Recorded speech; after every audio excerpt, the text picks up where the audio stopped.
Ahojte, dnes vám poviem niečo o našom zatravňovači N30. Je to zatravňovač v čiernej farbe s rozmerom 50x50 cm, s výškou 3 cm. Má 49 vnútorných buniek, ktoré zaručia až 90% priepustnosť vody pri daždi. Takže nemusíte sa báť ani blata, ani kaluži. Hrúbky stien zatravňovača sú 5 mm a 3 mm.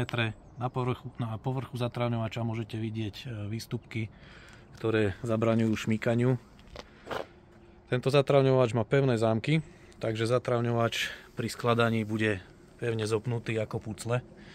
Môžete vidieť ten pevný zámok. Má ochranu proti krtkom zo spodnej strany, čiže také hlodavce, malé hraboše vám nebudú prechádzať, nepotrebujete používať sieť proti krtom.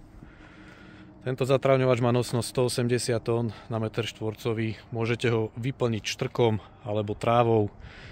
Lepšia alternatíva alebo varianta je za mňa vyplň štrkom.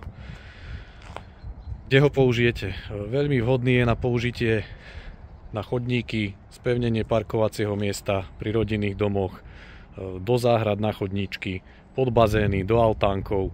To využitie je rôznorodé. Je to skvelá alternatíva ku zatravňovačov s voľnými zámkami, ktoré môžete často vidieť v hobby centrách.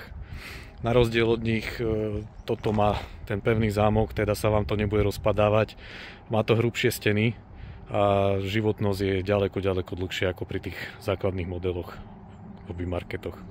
Takže určite ho odporúčame hlavne na chodníky a spevňovanie parkovacích miest, kde teda není taká veľká intenzita tej dopravy, hej, zastanete tam občas autom, alebo máte altánok, potrebujete si spevniť, aby ste nechodili po blate, keď prší.